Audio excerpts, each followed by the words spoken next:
Changé mon alimentation, ma santé physique s'est grandement améliorée, mais j'ai une lithiase biliaire, vestige de mes années anciennes. Comment l'éliminer sans perdre ma vésicule biliaire? Alors aujourd'hui, les gens perdent rarement leur vésicule biliaire, sauf quand ils tombent dans les mains des chirurgiens de l'époque. Euh, les statistiques d'ailleurs démontrent que 2 vésicules biliaires sur 3 ont été ôtées inutilement en 89. Peut-être qu'ils en font de la nourriture à chat.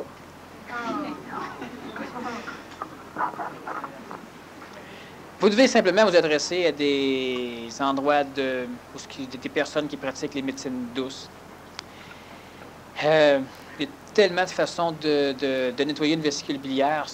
Même aujourd'hui, même au niveau de la médecine traditionnelle, on va se servir de l'ultrason, de certaines autres choses pour régler les problèmes. On a de moins en moins besoin pour tous les problèmes de vésicule biliaire, les ablations sont de plus en plus rares, sauf évidemment quand on tombe dans les mains d'un chirurgien. Parce qu'un médecin pilule va penser pilule pour guérir, un chirurgien va penser chirurgie pour guérir, un radiologiste, un radiothérapeute va penser à la radiation pour guérir, puis un chiro va vous dire que c'est avec la chiro que vous guérir. C'est un problème d'ailleurs au niveau des systèmes médicaux. Donc, si vous ne tombez pas dans les mains d'un chirurgien pour faire le pronostic ou établir la façon dont on s'en sort, on n'opérera pas. Moi, je sais comment, mais la personne, elle doit s'adresser à des endroits où on s'occupe de médecine naturelle. Elle leur explique, puis on va lui fournir certaines choses, là, puis ça s'arrange facilement, la vésicule. Est-ce que la venue du monarque, tel qu'annoncé, et le Messie encore attendu par les Juifs, sera la même personne? S'il vous plaît, veuillez préciser si le monarque viendra au Québec ou en Russie. Dans le monarque, il vient du Québec. Donc, est-ce qu'il va venir au Québec? Ça, oui. Le monarque, il naît au Québec, il vient du Québec. Et les Juifs, non, ce n'est pas le même personnage, mais c'est dans les mêmes temps. Mais les Juifs ont vécu aussi une grande mutation. Le peuple juif, c'est un peuple élu, c'est un peuple choisi. Et parce que c'est plus juste de dire choisi qu'élu. Il a été choisi par des mécaniques extraterrestres à l'époque de l'implantation des structures de gardiennage des intraterrestres. Donc, ça se passe en Lémurie. Et on a canalisé le peuple juif à travers certaines structures pour que l'intelligence supramentale descende uniquement dans le peuple juif. C'est pourquoi, à un moment donné, la franc-maçonnerie a aidé du prieuré de Sion, qui est une espèce de faction séparée un peu du judaïsme conventionnel, sont alliés pour détruire le peuple juif de façon à forcer l'intelligence supramentale à pénétrer les États-Unis d'Amérique et non plus uniquement le peuple juif. Le peuple juif a vendu l'humanité à des extraterrestres il y a de cela quelques millions d'années. Et c'est pourquoi, dans la tradition humaine, c'est un peuple qui est banni sans arrêt. Certaines personnes disent que le peuple juif est un peuple rejeté des nations depuis que le Christ a été crucifié par les Juifs. Mais si on connaît convenablement l'histoire du peuple juif, on sait très bien que bien avant la venue du Nazaréen, le peuple juif était déjà un peuple qui était exilé. Bon, ils ont vécu un peu en Égypte, ils ont vécu un peu partout. Et c'est un peuple qui est rejeté de l'humain à cause du pacte qu'il a accompli. Maintenant, ce qu'on doit comprendre, c'est que c'est le peuple juif, du point de vue égrégorien, qui, à un moment donné, devra supporter le poids karmique de la vente, on peut dire, du don des génétiques humaines aux intraterrestres. Mais les Juifs eux-mêmes, la majorité des êtres humains juifs aujourd'hui, sont des personnages qui, à un moment donné, vont être capables de se séparer du karma du peuple juif. Mais ça, c'est un karma qui finit pas? Parce que c'est un karma qui finit pas. Tous les karmas ne finissent jamais. Sauf qu'à un moment donné, ces karmas-là ne sont plus dans notre temps. Oui, ça, je comprends. Ils tournent dans leur temps. Donc, un karma, ça ne finit jamais, mais ça retourne dans son temps. Oui, donc ça lâche l'humain. Pour l'humain, le karma finit. Alors, le grand monarque, c'est ce qui va amener de l'intelligence au niveau du contexte planétaire. Du point de vue de la saveur, ce que les Juifs attendent, c'est le grand monarque. Sauf que du point de vue de l'onde de forme, ce que les Juifs attendent, c'est un extraterrestre.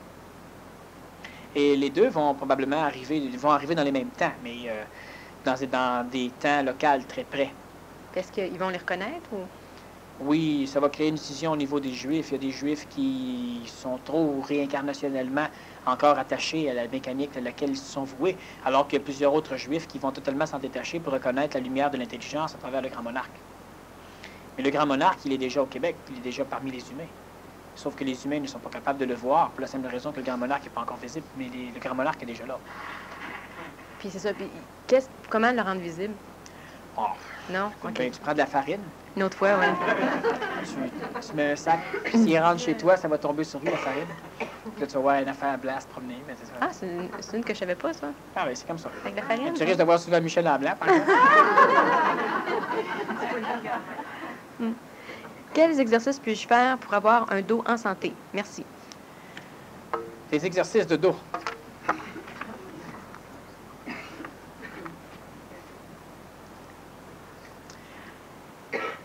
C'est tellement facile. La médecine de l'être nouveau, savez-vous ce que c'est? C'est de l'intelligence transfusée. Autrement dit, l'être nouveau sait très bien que toutes les pathologies ou les pathologies, qu'est-ce que c'est qu'une pathologie? Une pathologie, c'est une mécanique qui ne fait pas honneur à l'intelligence. La pauvreté est une pathologie planétaire. Les chicanes sont des pathologies planétaires. Les cancers sont des pathologies planétaires. Les mal de dos sont des pathologies planétaires. Bon. L'être nouveau sait qu'une pathologie est toujours un phénomène barométrique, c'est-à-dire que l'être nouveau sait qu'une pathologie, quelle qu'elle soit, c'est toujours le signe d'un manque d'intelligence. Puis quand je dis d'un manque d'intelligence, je le dis en tant qu'être nouveau, je ne le dis pas en tant qu'être ancien. Tu sais, tu manques d'intelligence. Tu manques d'intelligence. Tu es très intellectuante. Tu es une bonne personne. Mais quand l'intelligence traverse l'humain, si elle ne traverse pas l'humain d'une façon totalement transparente, donc si l'âme n'est pas pure, si l'âme n'est pas anégoïsée, ce qui arrive, c'est qu'il y a des résistances au niveau de l'ego, puis les résistances au niveau de l'ego vont s'exprimer de façon particulière. Ça peut être avec un ennui mécanique, ça peut être avec un mal de dos. La personne, donc, elle peut travailler son mal de dos comme l'être ancien le ferait, et je ne suis pas contre. Si elle rajoute le palliatif, c'est travailler son mal de dos comme l'être nouveau doit le faire. Et ça, je suis pour. Ça veut dire quoi? Ça veut dire que la personne, elle doit chercher qu'est-ce qui, dans sa psychologie, engendre des problématiques dorsales. Et en même temps, elle doit travailler les structures dorsales, c'est-à-dire que la personne a intérêt à faire des élongations. La personne elle a intérêt à renforcer tous les muscles dorsaux. Là, je ne parle pas qu'elle commence à faire des redressements dorsaux. Tu te couches sur le ventre, tu mets 2 mains derrière ta tête, puis tu te dresses, collègue mollo.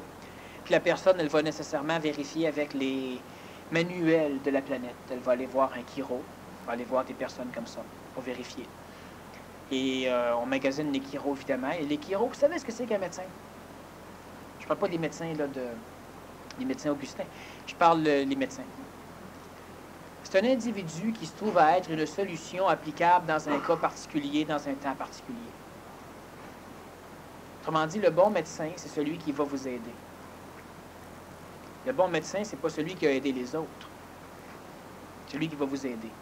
Alors, le bon médecin dans la finance, celui qui va vous aider. Vous rencontrez un courtier, il vous fait placer de l'argent, puis vous gagnez le gros lot. Vous le recommandez à d'autres, puis les autres, ils perdent tout leur argent. Ah, c'est un mauvais courtier. C'est un bon courtier, comme un bon médecin. Alors, on doit magasiner aussi les chiros, on doit magasiner différentes choses. La personne ne doit chercher pourquoi elle a mal dans le dos dans l'intelligence. C'est pas, ben oui, mais j'ai mal dans le dos parce que quand j'étais jeune, j'ai tombé en bas d'un cheval ou j'ai déboulé l'escalier sur le dos, puis je me suis cassé 2 apophyses épineuses, puis ce temps-là. C'est pas ça. Le crabe, le homard, coupez-lui une patte. Il va l'en repousser un autre. Torieux, votre mal de dos qui date de là 15 ou 20 ou 50 ans. C'est parce qu'on y tient. Alors, la personne doit fouiller chez elle en tant qu'être nouveau. En tant qu'être nouveau, elle doit rechercher qu'est-ce qu'il peut y avoir au niveau barométrique. C'est un signe, quelque chose que vous devriez faire, que vous ne faites pas. C'est pas une petite banalité, là. Désinhibez-vous. Devenez égoïque. Cessez de vous sentir médiocre. Laissez-vous aimer. Rayonner. Il n'y a pas un mal de dos qui résiste à ça. Là, ça fait mal au dos aux autres. Il y en a d'autres qui ont mal au dos. Ils vont tomber sur le dos quand ils vont pouvoir arriver. Puis, en attendant, on se fait supporter par les médecines manuelles de l'époque. Puis, par la suite, la personne, elle va restructurer. C'est sûr qu'une personne qui est capable de faire du Menfi, juste au niveau de ses structures dorsales, elle va finir par récupérer son dos. Mais à l'unique condition qu'elle fasse en même temps le travail au niveau de l'intelligence. Sans ça, on va vous guérir le dos, puis vous allez avoir un problème d'arthrite dans le coude. Là, vous passez votre vie à éliminer un problème qui se sauve. Puis mal à la tête maintenant, là. Là, je boite. Là, je boite plus, là, maintenant. Je boite plus, là. J'ai un tic. Là, j'ai plus de tic, là. J'ai plus de tic. J'ai mal aux dents. Fait que là, tu passes ta vie à faire des médecines douces. Normalement, dans ce temps-là, c'est pas long que tu trouves une clinique. Ben, avec tout ce que tu as appris, T'as encore mal quelque part. ben, c'est évident. Quand tu dis que l'homme doit faire en sorte que la création n'a jamais existé, est-ce que c'est synonyme aux paroles que le Nazaréen disait « Père, que ta volonté soit faite Ben, c'est la même chose. Sauf que ça, les deux choses sous-tendent plein de choses. » C'est pas fini, peut-être. La perception par la conscience que l'homme est dans la création et que la création est dans l'homme m'amène à réaliser que être, c'est aussi percevoir le défaut de la qualité et la qualité du défaut. Oui, mais la personne va passer à une autre étape à un moment donné. Elle va découvrir que ce qu'elle a découvert, c'est de la philosophie. Puis c'est très bien. Puis à un moment donné, on découvre que la qualité du défaut et le défaut de la qualité, c'est pas pour nous autres, on ne regarde plus ça là, on va laisser ça là au-dessus, puis on va continuer la vie. Mais ça, quand la création n'a jamais existé, c'est le début de l'existence. Non. Non? Non. C'est quoi La création, elle n'existe pas. Tu n'existes pas. Mhm. Le micro n'existe pas. Oui, OK. Puis les cassettes qu'on vend n'existent pas, puis l'argent que vous nous donnez pour acheter les cassettes n'existe pas. Mais c'est le début, pas de l'existence, mais le début. Mais c'est pas le début non plus. OK, c'est vrai, parce que ça a toujours été là. Bon, Ah, c'est pas pire, c'est pas pire. c'est correct. Simplement que, parce que l'humain est bien mal pris. L'humain est une créature du temps. Étant donné que l'humain est une créature du temps, pas l'intelligence, pas l'être humain. L'humain est une créature du temps. Étant donné que l'humain est une créature du temps, nécessairement, la solidité du facteur temps est absolument sine qua non, absolument essentielle à sa qualité ou à sa condition d'existence, de vie. Alors, l'humain qui est une créature du temps, quand on lui dit que le temps un jour n'existera pas, l'humain va comprendre. Si je dis un jour, le temps n'existera plus, il va comprendre. Mais si le temps n'existe plus, ça veut dire qu'il n'y a plus aucune maudite mémoire du temps. Ça veut dire que du point de vue du temps qui n'existe plus, le temps n'a jamais existé. Hein? Mhm. Je suis bon. La création, elle existe uniquement en fonction de la valeur temporelle qui est placée à l'intérieur d'elle. Ça veut dire que la création existe uniquement par rapport aux observateurs qui l'habitent. Ça veut dire que la création existe uniquement par rapport à elle-même. Au-delà de la création, il n'y a pas de temps. Là où il n'y a pas de temps, il n'y a pas de mémoire. Là où il n'y a pas de mémoire, il n'y a pas de passé. Ensuite, mais il y a quelque chose, par exemple. Oui, d'accord. Pour assurer, oui, il y a quelque chose. Mais il n'y a rien. OK. Il fallait bien mettre un mot. Rien. OK, il n'y a rien. Bon. Il y a rien. Alors, tu vas te nourrir de rien. Ben, c'est ça. Tu seras rien. Tu vas marcher dans rien. Bon, ça va être rien. Ouais, OK. OK, mais... Non, non, mais... Parce que moi, parce que tu veux décrire un verre d'eau, c'est que c'est de l'instantanéité. L'instantanéité est instantanée. Ça veut dire que quand tu viens pour dire verre d'eau, il n'y a pas assez de place dans le temps pour dire... Mais le... Alors, tu dis pas verre d'eau. Non. Prends du temps pour dire verre d'eau. Comme c'est instantané, c'est absolu. Mais ça sera pas vide, ça, je veux dire. Oui. Ça ne sera pas plein. OK. Non, Non, tout ce que tu vas pouvoir dire ne peut pas ça marche fonctionner. pas, ça, je comprends. Il faut aussi bien passer à l'autre question. Ben oui, c'est ça. Me constituer un troisième cerveau est la seule façon de comprendre la vie, tes conférences, les gens. Autrement que par la conceptualisation. Voilà. C'était pas une question, là. Le troisième cerveau, ça pousse tout seul. Hein? Faites-vous en pas, vous allez voir. C'est comme un coup de marteau sur la tête, et là-bas, ça pousse tout seul. Vous n'avez pas besoin de vous en occuper. Occupez-vous à tenir debout pour ne pas tomber, pour vous en faire d'autres. La bosse du marteau, elle pousse tout seul. L'intelligence mentale, quand elle descend chez l'humain, elle descend comme une brique, ce qui fait que ça crée une bosse, le troisième cerveau. Le troisième cerveau, c'est l'excroissance du canal ajusteur de pensée. Puis l'excroissance de l'ajusteur de pensée, c'est ce qu'on appelle aussi le double éthérique. Bon, le troisième cerveau, c'est les prémices, c'est le fœtus du double éthérique.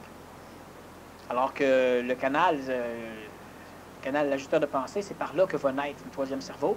Puis en expansion, il va devenir le double éthérique. Puis finalement, c'est ce qui va créer un corps de lumière qui va se rapprocher du corps de physique pour le fusionner. Ça se fait tout seul. Mais tu peux... Voyez-vous, la différence qu'il y a simplement, c'est que l'être humain, il essaie souvent de contrôler des choses. Être son maître contrôleur, ça veut dire avoir un mental qui va être capable de recevoir l'intelligence pour contrôler les structures endocriniennes du corps physique de façon à les assujettir des contrôles de l'ego. Donc, des vecteurs astraux. Mais l'humain, ce qu'il se dit, c'est qu'il faut un troisième cerveau. Tabarnouche, je vais méditer, me fait un troisième cerveau, moi, là, puis là, se concentre de personne, puis là, sans créer une bosse, là, puis 20 ans après, elle apprend qu'elle a une tumeur cérébrale. Là, on va dire, Daniel Kem, il nous a dit qu'il fallait qu'on se fasse un troisième cerveau. Vous devez digérer vos aliments. Et comment on fait? Mange. Ça va se digérer tout seul. Là, on va te dire, il faut que tu sois relax, il ne faut pas que tu sois trop stressé. Tu as sécrété trop d'acide. Ah oui, mais moi, j'aimerais ça être stressé puis contrôler mon système d'acide pour ne pas sécréter des acides, même si je vais stresser.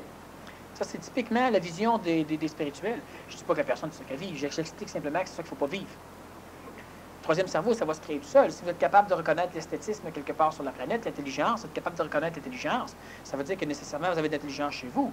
Puis en la laissant s'exprimer, le troisième cerveau va commencer à croître. C'est banal. Sauf qu'il faut l'exprimer. Ça, c'est moins banal. Parce que l'humain ne l'exprime jamais. Quand je commence à dire, faites ceci, en mémoire de vous autres, ben les médias qui se disent suite, ah ben, esti, moi, le couche à la gueule, moi. Pourquoi? Parce qu'il est tellement sûr, l'individu, je parle pour une personne qui est ici, tellement sûr, l'individu qui ne pourra pas, mais s'il se met à le faire, ça veut dire que lui descend par différence de potentiel, par observation. Fait qu'il va le casser les jambes. Comme ça, il va être égal. Mais n'importe quel humain peut avancer. Alors, ce que l'humain doit faire, c'est que l'humain doit appliquer les choses, puis l'humain va développer son troisième cerveau, puis l'humain va développer son double éthérique, puis l'humain va développer une joie. Hein? La joie, c'est le bonheur de l'homme nouveau, c'est instantané. Et puis, il n'y a pas de problème. C'est très simple. Sois heureuse. Puis, as-tu compris le PMC au complet? Tu sais? C'est vrai. Sauf que, évidemment, il te faut des techniques, parce que tu es plein de... En réalité, les techniques du PMC, savez-vous ce que c'est? Ce sont des anti-techniques. C'est pour contrer les techniques d'imbécilité que tu continues à manifester. Alors, tu as une technique astrale qui charrie ton corps physique. On va te mettre une technique mentale, le Menfi, entre autres, qui va venir contrer ça. Puis comme le Menfi est associé à l'intelligence, bien, à un moment donné, le Menfi va arrêter. Mais tu ne seras plus charrié par l'astral. Après ça, on va te donner des techniques d'ajustement de la pensée, des techniques ajupènes. Pour contrer des techniques qui vont à l'inverse de tout ça, puis qui polluent carrément ta pensée, qui polluent en réalité la parole dans ta tête, la parole orale. Après ça, on va te donner des techniques qui vont restructurer ton corps physique au complet. Pourquoi? C'est pour aller à l'encontre des techniques que tu as acquises. Celle d'être mal assise, celle de mal marcher, celle de ne pas faire l'éducation physique. C'est une technique de la technique de l'évachement. Ça s'enseigne partout. Et puis après ça, on te donne des antitechniques pour que tu redeviennes ce que tu aurais dû être. Puis après ça, les techniques, il n'y a plus rien à faire, les techniques, puis t'es bien. Mais il faut qu'on te donne des techniques. Le PMC sert à ça.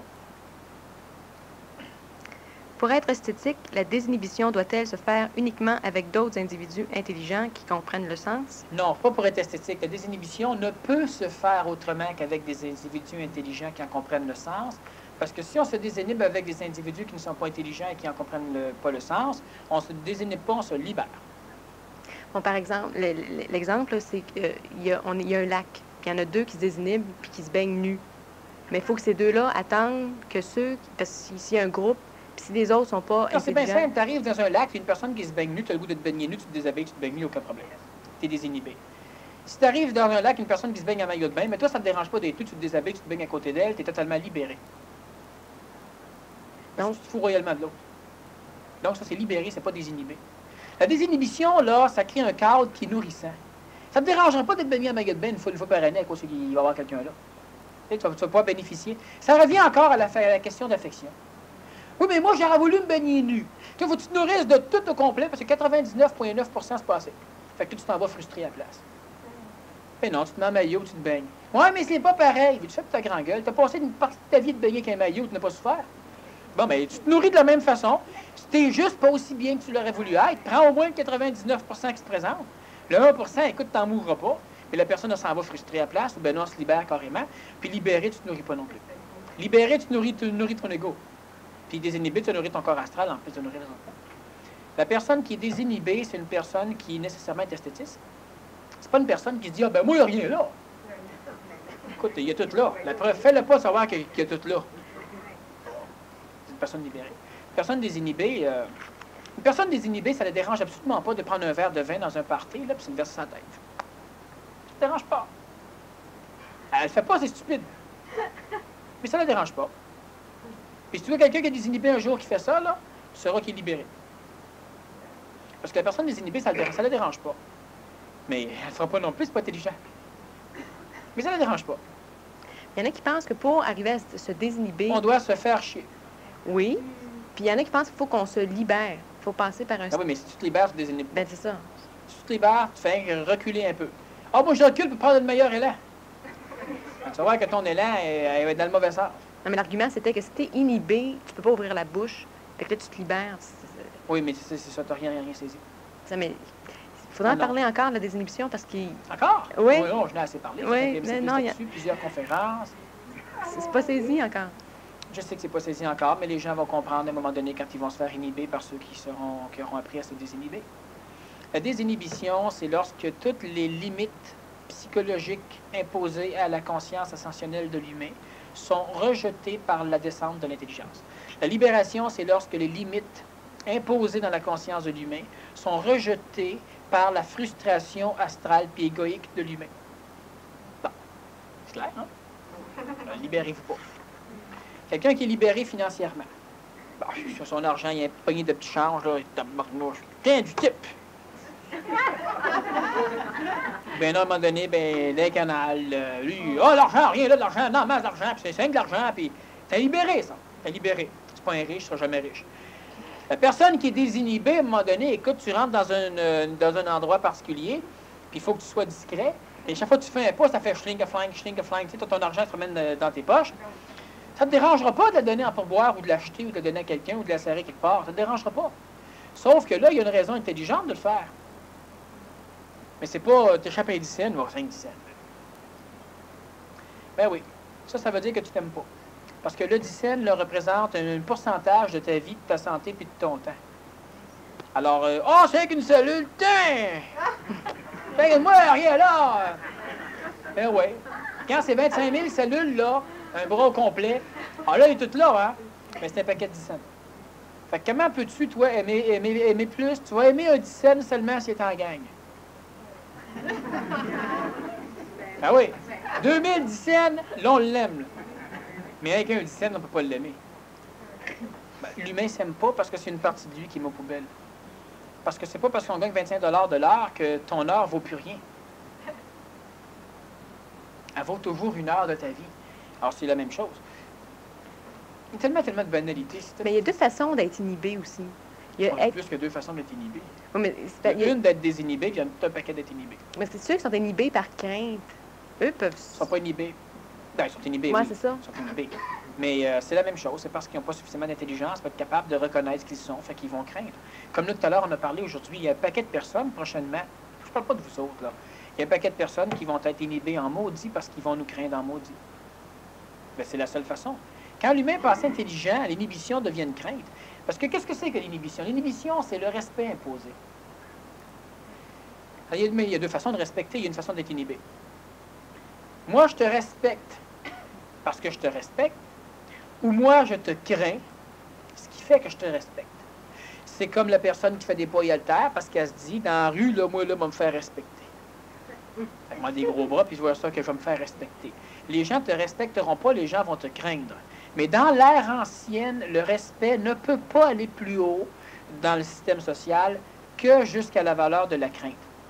Dans les écoles, c'est imposé aussi. Les élèves vont respecter les professeurs parce que les élèves vont craindre les professeurs. Les élèves vont respecter les règlements parce que les élèves devront craindre les règlements.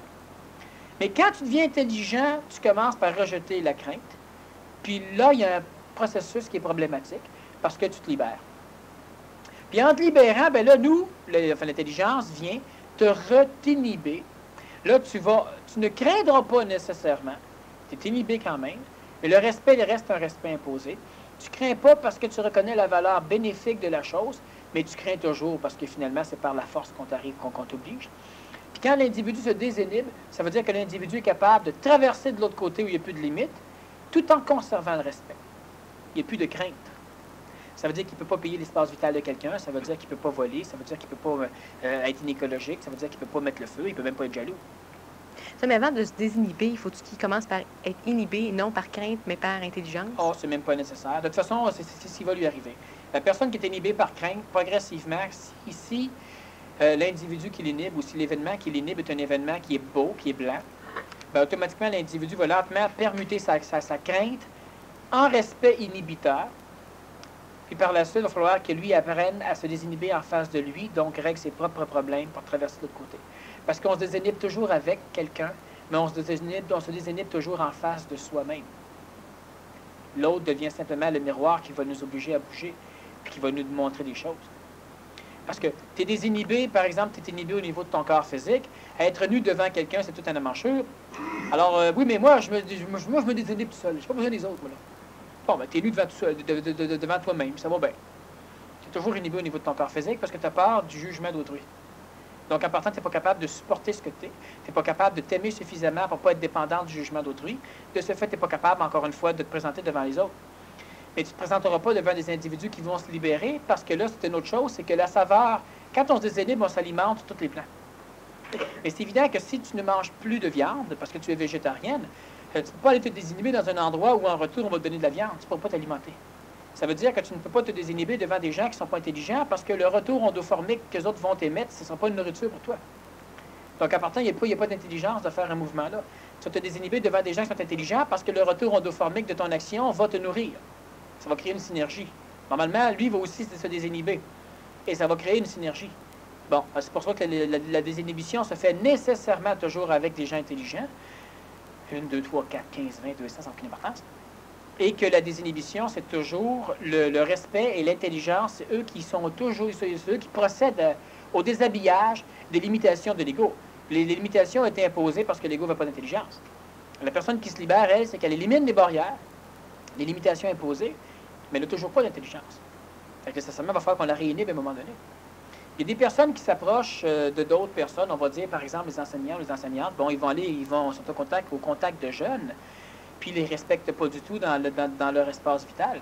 Donc, ils sont libérés. Il y en a d'autres qui vont agir exactement de la même façon, mais les jeunes vont être totalement réceptifs, parce que là, la personne, elle est désinhibée. Elle n'a pas peur, donc elle n'est pas inhibée par la crainte ou par quoi que ce soit. La désinhibition, on en parlera 5 minutes à chaque fois. Supposons un bronze camarade majeur sur la planète. Bon, supposons. Et qu'une partie de celle-ci soit effectivement déplacée temporellement. Oui, supposons. Des individus y ont des enfants. Oui. Comment seront-ils constitués, surtout du point de vue amique? Pas d'astral, âme pure? Faites-vous-en pas avec ça. Je me dis que dans cette condition, il sera mauditement intéressant d'avoir des enfants, d'autant plus qu'on ne pourra pas voyager bien loin physiquement. Qu'en dis-tu? Ça me tente d'avoir beaucoup d'enfants, mais pas dans n'importe quelle condition, et je suis patiente, je te pise. Mais vous savez, c'est très, très correct, il n'y a aucun problème là-dedans. C'est parfait. La majorité des personnes, là, ils vivent ça. Chacun à sa façon. Bon, je me dis que dans cette... Bon, j'en ai tellement rencontré, moi, des personnes qui me disaient, moi, j'en veux des enfants, mais pas ici. J'étais jeune, moi, je leur disais, où?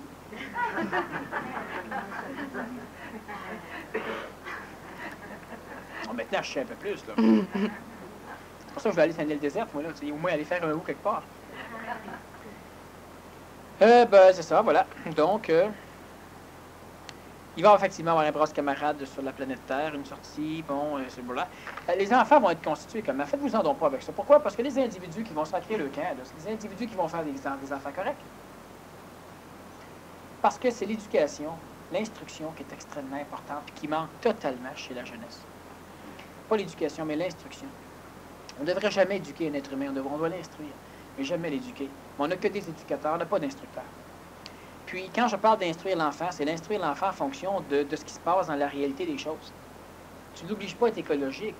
S'il montre ce que c'est, puis le pourquoi c'est intéressant et intelligent d'être écologique. C'est pas grave un enfant, ça comprend.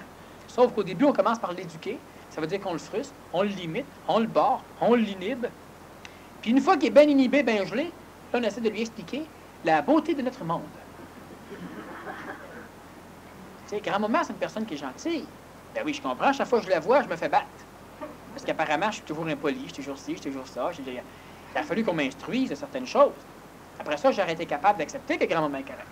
Mais si on met de l'ordre partout, ça va être facile après d'éduquer. Exactement, c'est pour ça qu'il n'y a aucun problème. Sauf que l'enfant est éduqué par tous les adultes qui l'entourent, pas par le père, la mère ou l'éducateur, dont l'instructeur mandaté.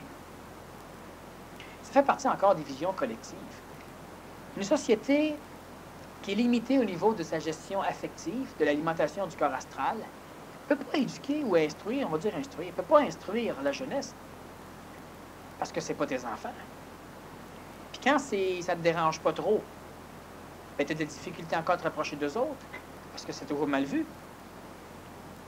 On ne peut pas, dans la société actuelle, ça ne se fait pas encore, d'être père, mère, fils, fille de tout le monde. Bon. Alors, nécessairement, ça crée un paquet de problèmes parce que les individus, tout le monde se fout, mais tout le monde en souffre. Tout le monde se fout de tout le monde en souffre.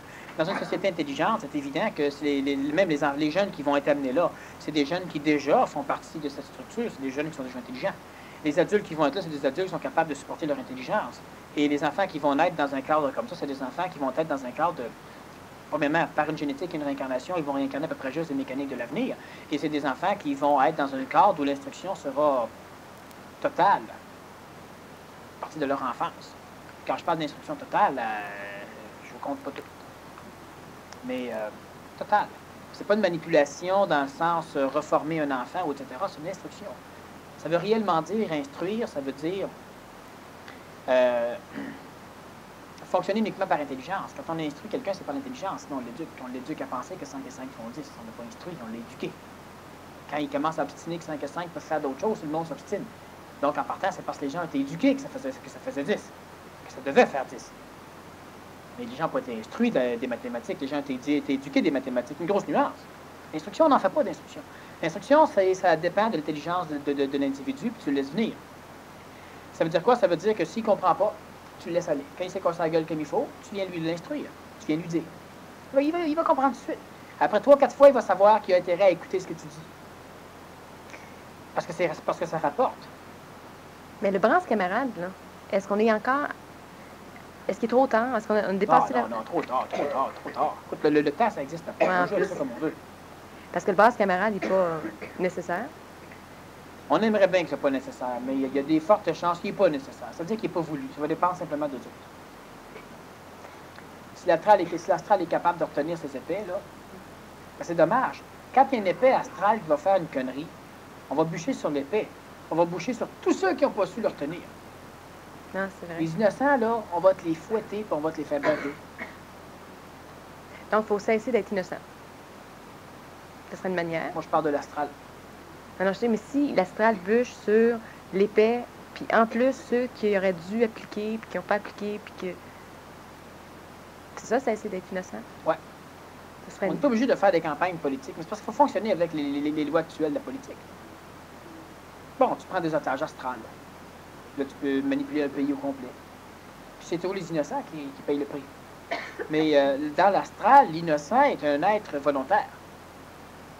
L'innocent, là, c'est quelqu'un qui s'est porté volontaire. Non, malgré lui. Bon, oui, malgré lui, oui. Alors, t'as pas le choix. Autrement dit, t'as un peuple de belligérants qui veut t'envahir. Le peuple veut t'envahir, c'est toutes des épais, toutes des imbéciles. À un moment donné, tu vas dire, c'est quoi leur point faible? Là, tu dis, eux autres, quand ils se lancent en guerre, là, ils creusent des immenses trous et ils cachent leurs enfants. Parfait. On va envoyer un commando, on va kidnapper tous ces enfants-là au complet, puis on va les amener. Puis quand la gang va venir, on va taper ces enfants. Ils viendront pas. C'est chiant, hein? Mais y a-t-il moyen... Mais c'est parce que ça, c'est le même, c'est le langage que parle l'animal humain. Là, il faut encore parler... C'est évident qu'on va leur faire croire qu'on bûche sur leurs enfants, puis c'est évident qu'on ne bûchera pas sur personne. Mais ce que je veux dire simplement, c'est qu'eux vont souffrir autant. T'as pas le choix. On ne peut pas faire autrement. Fait qu'il faut encore leur parler dans leur langage. Ben, ça sert à rien de parler Mais jusqu'à quand? Arapaho à quelqu'un qui parle uniquement le Micmac. Jusqu'à quand? Quand ils vont être capables de vouloir apprendre une nouvelle langue?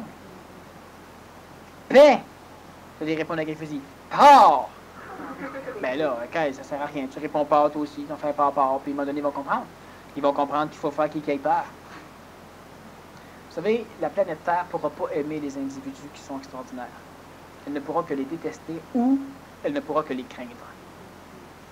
Ça ne veut pas dire que si l'intelligence est crainte, qu'elle bûche dans l'eau. Ça veut dire qu'il faut absolument que l'astral soit sûr et certain que l'intelligence n'a pas de problème à bûcher dans le tas. Ça veut dire quoi? Ça veut dire que si l'astral veut vérifier, elle ne vérifiera pas une autre fois. C'est-à-dire que le tas va être diminué une fois qu'on va bûcher dedans. Puis, c'est déplorable. L'intelligence ne veut pas. Mais il n'y a rien à faire, c'est le langage que parle l'astral, puis l'astral est au courant. Je ne suis pas le premier à avertir l'astral dans ces époques-ci. Et l'astral est suffisamment au courant. L'astral, elle doit se tenir, oui. Parce que pour rentrer là-dedans, pour aller démentir l'affaire au complet, là. En tout cas, je te le dis, le mot souffrir n'a aucune valeur par rapport à ce qu'ils vont connaître. Le mot apocalypse est beaucoup plus près. Si l'astral touchait l'homme nouveau, la femme nouvelle ou l'enfant nouveau. Le mot apocalypse est beaucoup plus près de la réalité. C'est-à-dire que ça va se retourner contre eux. Ah, ça va faire pire que se retourner contre eux autres. Ben là, je crois pas. Quand l'astral a peur de l'enfer éternel ou etc., là, eh ben c'est ça. Ça ressemble à ça un petit peu. Tu crées une boule spatio-temporelle dans laquelle tu fous l'astral au complet, tu mets le feu là-dedans, puis tu envoies ça quelque part, puis ça va se tenir une personne. Là, ça va vouloir se servir des humains. Bon, oui, mais ça ne pourra même pas. Que ça sert des humains, c'est correct. Les humains en ont besoin. Mais que ça ne vienne pas toucher un être transitif suffisamment avancé ou un être nouveau, parce que ils vont avoir des problèmes en tabarnouche. On peut te dissoudre d'une religion en quelques secondes. Qu'est-ce qui se passe la guerre entre eux autres, c'est deux affaires. On s'en mêlera pas. On n'a rien contre les dieux. On n'a rien contre les manipulateurs. On n'a rien contre la mémoire. On n'a rien contre la tradition. Qu'ils ne fassent pas chier. Puis il n'y a aucun problème là. Le contexte planétaire, là, on ne veut pas le sauver. Nous, on s'en dégage, c'est une autre chose. Après ça, on va faire ce qu'on a à faire, simplement. Il y a en masse d'alimentaires, etc. Puis quand il y a de l'intelligence qui va sortir chez un humain, bien, cet humain-là, il ne leur appartient plus.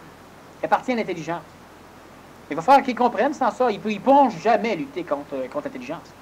Ils peuvent même pas, toute l'astral au complet ne peut même pas lutter contre un seul humain sans entrer dans son intelligence.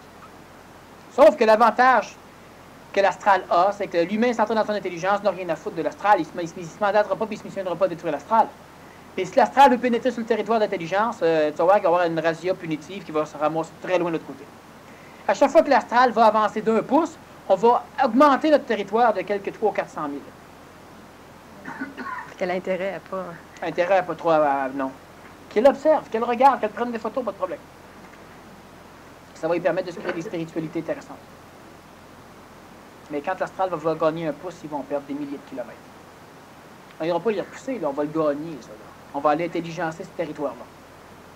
C'est exactement comme si tu disais à une nation, disons qu'on est les États-Unis d'Amérique.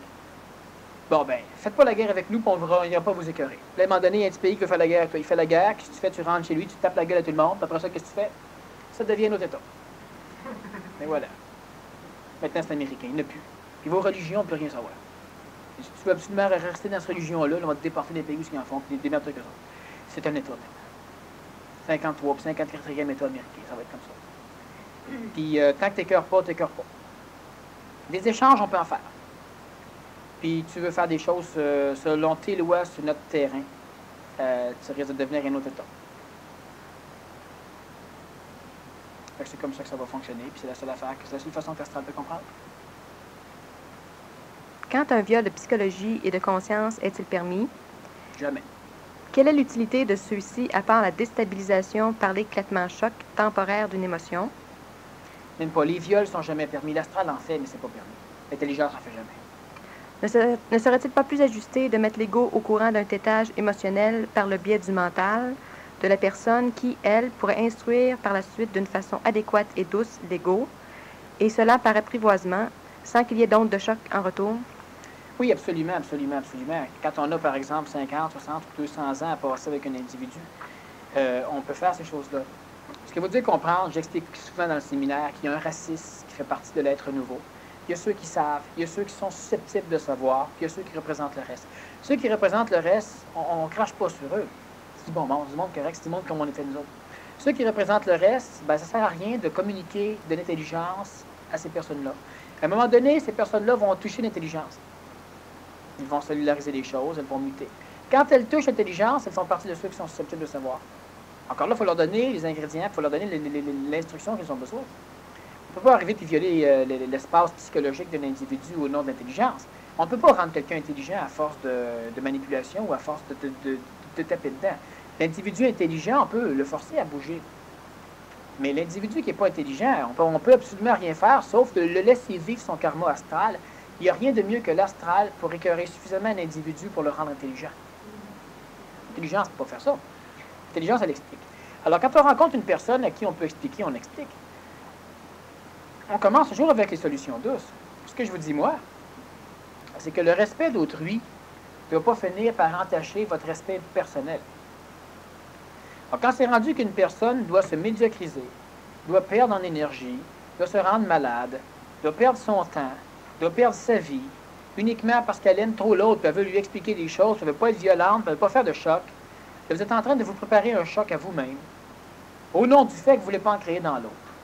Puis l'autre, il ne comprendra jamais, de toute façon, s'il n'y a pas de choc, parce que s'il y aurait à comprendre, il aurait compris déjà. Sinon, ce n'est pas le temps. Puis c'est quand ça va être le temps, vous ne serez plus en armes, vous ne serez plus en énergie pour que ce soit vous qui le fassiez. Puis quand je dis créer un choc, on ne crée pas des chocs.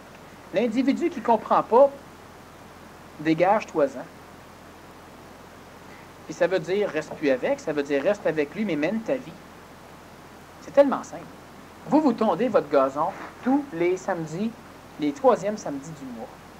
La personne qui était avec vous, à un moment donné, elle décide que c'est pas correct, ça, puis le monde, il tonde ça 2 fois par mois, eux autres, puis etc.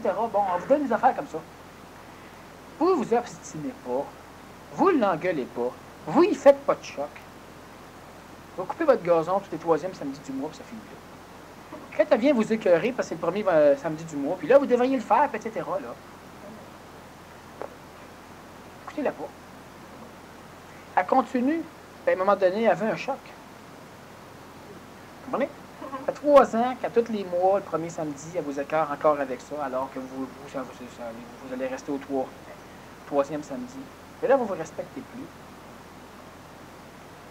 À un moment donné, il faudra qu'elle comprenne avec un choc que c'est plus ça. Que ça ne la regarde pas. C'est pas lui expliquer, l'être nouveau, on n'explique plus rien. Pas par ego. Tu ne comprendras pas. Moi, j'ai rien à t'expliquer. Tu ne comprendras pas, ou tu comprends déjà. C'est simple.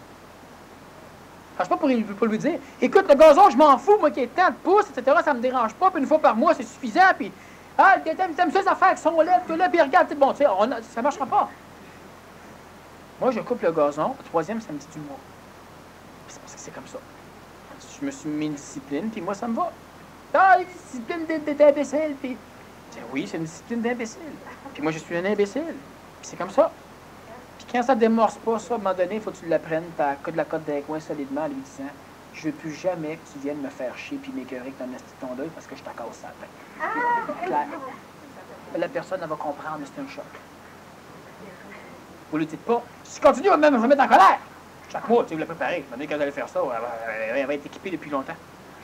Mais ce que je vous dis simplement, c'est qu'on ne doit pas respecter autrui plus que ce qu'on respecte soi-même. Ça ne veut pas dire qu'on écœure tout le monde. C'est tellement simple. Ça veut simplement dire qu'on fait ce qu'on a à faire. On peut être doux. L'humain est facile. L'humain, là, il aime ça, la douceur. La seule chose qu'il y a, c'est que de temps en temps, l'astral, détestant l'humain qui est doux, va s'arranger pour vous ramasser comme il faut. Là, vous devez être extrêmement guerrier et guerrière. Dans le langage astral, ça veut probablement dire violent. Pas avec les autres. Je répète encore. Détestez pas l'humain. Détestez le style astral. Puis quand vous parlez à quelqu'un qui est tout croche, c'est à ça que vous devez parler. Mais pas le moindrement qui vient chioler ou etc. Il faut qu'on laisse la chance au coureur. Il faut laisser la chance à l'humain. Puis à un moment donné, bien, effectivement, quand l'humain, ça fait 3 ans qu'il chiale toujours pour les mêmes maudites babelles, écoutez, s'il a raison, tu sais, vous devez observer. S'il a raison, on change. Et moi, ce que je vous dis, c'est dans une affaire où ça n'a rien à voir. Vous buvez toujours votre verre d'eau par la main gauche, puis l'autre aimerait ça que c'est par la main droite. Tu sais, oh, tu veux être aristocrate, quelqu'un d'aristocrate qui boit ça avec la main droite, blablabla. Franchement, je vais écouter. Peut-être. Mais quand vous êtes tout seul chez vous, là, vous levez la main, vous voulez boire. Vous coupez votre steak à fourchette comme ça, puis plutôt comme ça. Écoutez bien, parce que comme ça, là, vous en faites trop partir à bout, puis, tu sais, ça vous l'avez pas, vous n'avez pas le poignet, c'est ça, vous n'avez pas le poignet comme tout le monde. Mais là, est-ce qu'on en fait une crise existentielle? Ça ne regarde pas l'autre. Il se mêle de votre vie. Fait qu'on lui dit, on lui monte par la rue. Puis sinon, ben, à un moment donné, il faut qu'on fasse ce que nous autres, on a à faire. C'est simple, mais c'est pas d'imposer sa volonté à autrui. Ça, il faut comprendre, parce que dans la structure de l'être ancien, il ne peut pas comprendre ce que je dis là. Puis, automatiquement, il va jouer le jeu. Il va faire comme si. Il va apprendre. Il n'aura rien compris, il va apprendre ce que je dis. Ah, il faut faire telle affaire, dans telle situation, on fait telle affaire. Non, dans la situation d'exemple, on fait telle affaire, c'est vrai. Mais là, toi, c'est pas une situation d'exemple, c'est une vraie situation. On fait d'autres choses. Il faut comprendre, il ne faut pas apprendre. Puis c'est facile. Non, parce qu'il y en a, là, si mettons la semaine prochaine, les 3 personnes qui se font accoter sur le mur à cause de la tondeuse. Là. C'est ça. Mais ils vont dire, ah, Daniel Kim m'a dit qu'il fallait faire ça. C'est pas ça que je lui dis. Il faut bien donner des exemples, on parle. S'il y en a même qui n'auront même pas parlé de la tondeuse, on s'en retrouve sur le mur. Ben oui, c'est ça. Au cas, prévention. Là, je pense que j'ai une tondeuse dans 2 ans. Là, moi, je veux te régler tout de suite. Il y a 2 semaines que je fais une cystite 3 fois à l'urgence. On me donne des antibiotiques, ça ne part pas. On veut me faire passer des tests que ça ne me plaît pas de passer. Le médecin dit que dans 99% des cas, le problème est réglé avec les médicaments qu'ils m'ont donnés et qu'il n'y comprend rien. La douleur est toujours là. Pourquoi écœurer quelqu'un qui est déjà écœuré? Parce que vous n'êtes pas encore assez écœuré pour dégager vos énergies. Premièrement, le médecin, là, s'il ne comprend rien, vous devriez lui demander qu'il vous paye. Parce que là, il est en train d'apprendre des choses. Il est à l'université, puis il devrait vous payer pour apprendre. Sans ça, on change, effectivement. C'est sûr que les cystites, les cholécystites, puis tous les phénomènes du même genre, habituellement, les médicaments ont raison de ça. Sauf si vous ne voulez pas guérir. Hey, l'être nouveau, c'est la personne transitive. C'est puissant en maudit. Il n'y a pas un médicament, puis il n'y a pas un médecin qui est capable de guérir quelqu'un qui ne veut pas guérir si c'est un être transitif. Puissant d'être transitif. Ça fait des choses là que ça n'a absolument aucun sens. Alors, vous devez travailler aussi sur vous-même puis vérifier des choses, parce que sans ça, tu sais, quand on veut écœurer quelqu'un, on s'écœure soi-même. Je connais du monde là, qui continue encore à s'écœurer. Quand je dis que les gens réincarnent le japonais, pour ce temps, c'est raquérir. On est là, ouais, mais ils veulent rien que m'écœurer. Change. Ils ne pourront plus t'écœurer. Ça, mais comment cesser d'être écœurable? Bon, mais là, ce qu'on se dit surtout, nous autres, c'est quoi? Mais s'ils ne m'écœuraient pas, là, j'aurais le temps pour changer. Bon, oui, c'est pas vrai. C'est pas vrai. Vous mentez. Si vous écœurez pas, là, vous redeviendrez comme vous étiez avant. Puis j'en connais du monde, moi, qui évoluerait tellement plus vite s'il y aurait de l'argent. Mais s'il y aurait eu de l'argent, là, il serait tellement loin maintenant. En arrière. Un jour, quand l'humain n'aura plus besoin d'argent pour évoluer, là, il va en avoir de l'argent.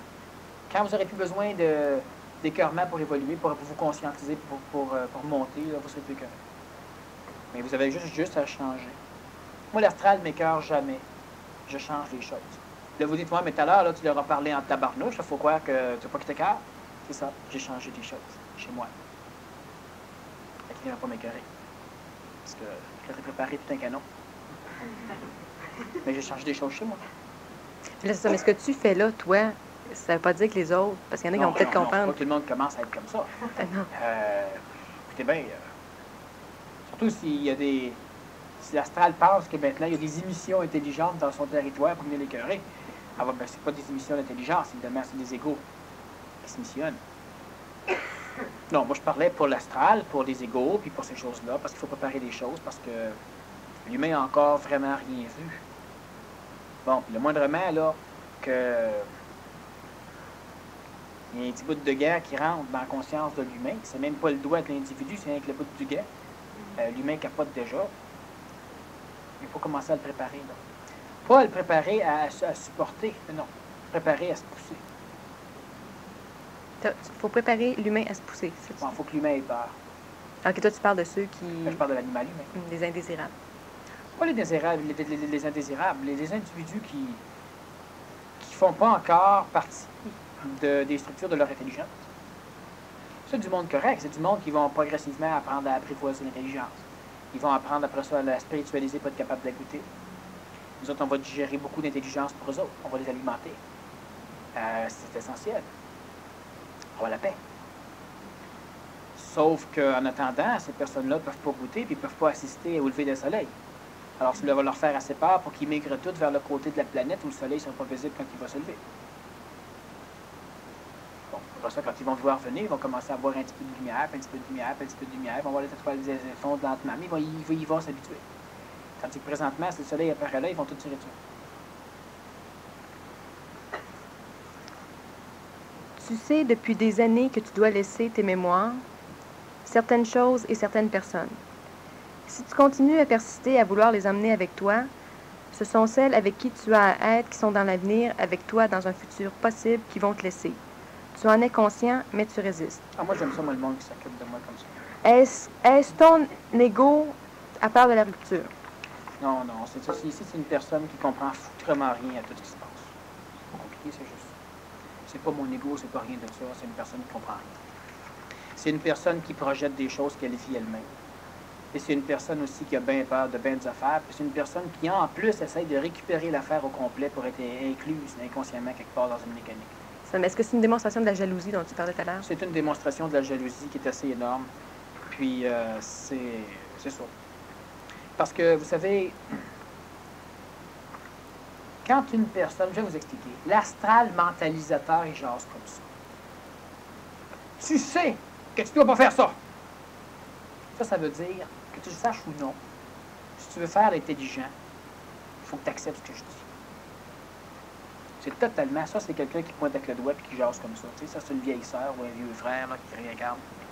Alors tu sais depuis des années que tu dois laisser tes mémoires, certaines choses et certaines personnes. C'est ça. Elle a l'air plus au courant que toi. Oui. Si tu continues à persister à vouloir les amener avec toi, ce sont celles avec qui tu as à être dans leur avenir qui vont te laisser tomber. Tu compris? Bon. Tu en es conscient, mais tu persistes, tu résistes. Est-ce ton ego qui a peur de la rupture? Une chose qui est extrêmement importante, premièrement. Chaque fois qu'une personne amène quelque chose, que ce soit son ego, que ce soit sa jalousie, sa projection, etc., il y a toujours quelque chose à fouiller là-dedans, premièrement. Okay? Ça veut dire qu'une personne ne peut pas et n'aura jamais, la Bible, les chrétiens, les Christians, votre pire ennemi, lorsqu'il vous dit quelque chose, il ne peut pas avoir 100% tort. Bon, de un. Sauf que la problématique, c'est que il y a des personnes à un moment donné qui vont dire des choses, puis ce qu'elles ne se rendent pas compte d'eux autres, c'est qu'elles sont tellement occupées à s'intéresser à quelqu'un d'autre que pendant qu'elles sont en train de pourrir, elles te parlent du petit bouton que tu as sur le bout du nez. Ça, c'est un problème. Et en plus, la personne est totalement aveugle. Celle-ci, entre autres. Puis là, je ne veux pas qu'elle se sente frustrée. Ce que j'explique simplement, c'est qu'il y a des individus qui sont toujours quelques mois à quelques années en retard. Autrement dit, ça m'arrive souvent, puis ça fait partie des structures de l'astral. L'astral essaie souvent de récupérer des individus pour s'arranger pour que ces individus-là, pas me laissent, ils ne me laissent pas, c'est trop beau, pour que ces individus-là finissent par me détester. Après ça, l'astral va essayer de les récupérer contre moi. C'est ces individus-là qui vont payer et qui vont manger de la sainte marde.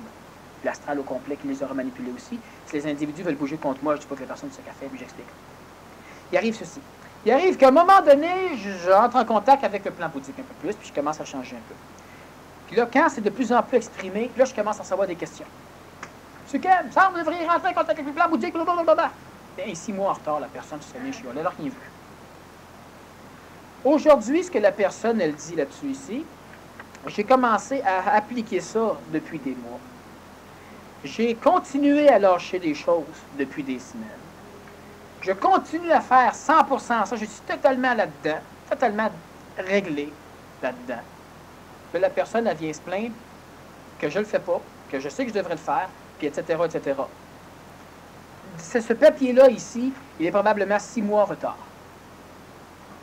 Alors, dans ce temps-là, bien évidemment, c'est irritant du point de vue humain, parce qu'on se dit, bien, tabarnouche, il y a du monde qui se font charrier en sacre bleu.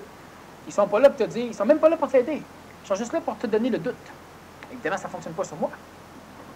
Tu as tout changé, là. Mais là, je t'engueule parce que tu ne changes pas.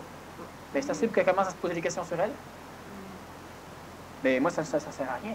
La personne qui a posé la question, elle devrait réécouter la première partie de la conférence, elle devrait écouter la dernière conférence que j'ai donnée, elle devrait écouter plein de choses que j'ai faites ces quelques derniers mois pour se rendre compte que finalement, là, elle a rien compris. Il y a un an, ça servait avec son papier. J'aurais dit qu'effectivement, il y a des choses qu'il faut lâcher. Puis qu'il y a des difficultés à lâcher les choses. C'est pas une question d'ego. Ça veut aussi l'affaire que tu amènes avec toi, c'est que tu n'amèneras personne Ça, c'est avec une toi. autre chose aussi qui est un gros problème encore. C'est qu'il y a des personnes qui aimeraient tellement être amenées avec moi que s'ils ne sont pas amenés avec moi, ils ont l'impression, eux autres, que c'est parce que je suis entouré d'épais et d'épaisses que je ne les vois pas. Fait que si je lâchais toutes les épais et les épaisses, là, je pourrais m'occuper de ces personnes-là qui sont correctes. Tu comprends? On parlait de jalousie. Il y a beaucoup d'inconscients là-dedans. Mais il y a souvent des individus qui vont vivre ça. Bon, surtout ceux qui vont être... Faites-vous-en pas. Écoutez, si vous en savez plus que moi, venez plus à mes conférences. Parce que vous êtes bien à mauvaise place. Moi, je m'attache à l'intelligence. Donc, je ne veux pas savoir s'ils en savent plus ou s'ils en savent moins. Mais si je suis dans l'énergie d'une personne, à la remorque d'une personne qui en sait moins, je m'en vais ailleurs. Je vais aller m'alimenter ailleurs. Sinon, je devrais me poser des questions. Écoute, cesse de dire à l'autre ce qu'il doit faire. T'attends juste après lui. Si c'est après lui que t'attends, c'est qu'il en sait mauditement plus que toi. Puis il y a bien des choses que toi, tu ne vois pas encore. Ça me fait penser, à un moment donné, j'étais dans un restaurant en train de faire une conférence, puis je parlais du libre arbitre, puis je parlais de la problématique de Dieu. Puis là, il y a un bonhomme, une espèce de clochard qui est rentré là, un ivrogne, puis il est venu s'asseoir à côté de moi. C'est normal, parce qu'il m'aime. C'est gros à côté à faire. Là, ça a frustré, puis ça a perturbé toute l'assistance qui était venue entendre parler de conscientisation et d'intelligence. Et puis, à un moment donné, ben là, j'expliquais que Dieu, ça n'existe pas comme on le pense, puis Dieu, il charrie l'humain, puis il se fout de l'humain. Puis là, le clochard, à un moment donné, il lève la tête, puis il dit « Hey, mais Dieu, il existe! » Fait que moi, je dis « Oui, Dieu existe. » Ah, OK. Là, j'ai continué à expliquer à tout le monde pourquoi Dieu n'existait pas. Puis après ça, il se lève la tête « Mais Dieu, il nous aime! » Bien sûr que Dieu, il nous aime. Ah, OK. J'ai continué mon discours. Une personne comme ça qui est dans l'assistance ne peut pas faire autrement que de me poser des questions sur mon hostie d'ego. Pourquoi tu ne dis pas, là? Pourquoi tu continues à le niaiser, là, lui, là? C'est ton ego, ça, qui t'empêche de dire des choses en même. Tu ne peux pas être transparent. On pourrait en sortir plein d'affaires. Je suis ajusté. Puis j'aime l'humain mauditement plus que la personne qui me dirait ça. Puis lui, là, que je dirais n'importe quoi, ça ne va rien changer. Ce qu'il a besoin présentement, c'est d'être capable de continuer à supporter sa misère. Il botte le cul, ça ne va rien changer. Ce que je veux dire simplement, c'est qu'il y a bien des choses que les personnes, quand ils m'écrivent des mots comme ça, il y en a une dernièrement qui écrivait plein de conneries. C'est une personne qui est frustrée, qui a des problèmes, puis qui se sent rejetée, puis qui aimerait bien être autre chose. Bon. Ces personnes-là, normalement, quand elles écrivent ça, c'est uniquement parce qu'elles ne voient absolument rien de ce qui se passe par rapport à ce que moi je fais. Fait que nécessairement, c'est des personnes qui... il y a plein de... Il peut leur arriver des problématiques. Ils peuvent aussi... Il peut jamais rien leur arriver. Ils peuvent finir par comprendre, à un moment donné, les principes. Mais mon ego, là, occupez-vous-en pas, je m'en occupe. Et si j'ai trop d'ego pour vous autres, sacrez votre camp, j'ai pas assez d'ego pour vous retenir. Bon. Parce que, vous savez, je pourrais pas encore en jaser longtemps, mais il ne faut pas que j'en jase longtemps, ça fait partie de mon bon côté, ça, là. Mais non, c'est correct comme ça, c'est bien, je m'en occupe de mon ego. Puis quand vous êtes 6, 7, 8 mois, 1 an en retard, là... Ça en prend-tu... Non, ça en prend pas. C'est du monde qui me disait ça à un moment donné. Alors moi, je suis venu sur la planète juste pour te rabaisser. Il faut bien qu'il aille qu'il le fasse. Ça te prendre pour n'importe qui. Non, franchement, tu sais, j'ai pas bougé. Tu me rabaisses pas. Tu m'empêches carrément d'avancer, mais tu me rabaisses pas, tu sais. Puis la personne, elle se pensait missionnée. Ça en prend pas du monde qui vont toujours venir te piquer. Imagine-toi que la question est totalement centrée sur l'ego du poseur, ou de la poseuse, OK? C'est totalement un ego qui a écrit ça. Puis en plus, ça s'adresse uniquement à un ego. Il n'y a pas un être humain intelligent qui va raisonner à une question comme ça. Puis là, je parle de la question, parler du principe. Je ne sais pas l'individu qui l'a écrit. OK? Mais tu sais, puis est-ce que c'est à cause de ci, c'est à cause de ça? Écoute bien, vous allez chercher un ego chez l'humain, puis il n'y a rien qu'un ego qui fait ça. Fait que la personne, elle pourrait se dire, il faut qu'il y ait quelqu'un qui le pousse. Mais écoutez, si vous poussez de l'ego, c'est pas long, puis vous allez faire comme aujourd'hui, vous n'allez plus rien pousser du tout. Bon, c'est pas une question d'ego. sais, il y a du monde qui trouve que je suis entouré d'épais et d'imbéciles. C'est vrai que je suis entouré d'épais et d'imbéciles. Je suis totalement d'accord. C'est les moins épais et imbéciles que je connaisse. Ben, on fait avec ce qu'on a. Et si vous ne me trouvez pas correct, je suis peut-être le plus correct de ceux que vous connaissez. Je ne dis pas que je suis parfait encore. Mais à un moment donné, écoutez, on avance avec ce qu'on peut avancer. C'est mon égo, je m'en occupe. Il est temps de bonne neige aussi. Il est dans les gros étaux. Alors là-dessus, on s'amuse, on fait attention, puis on applique.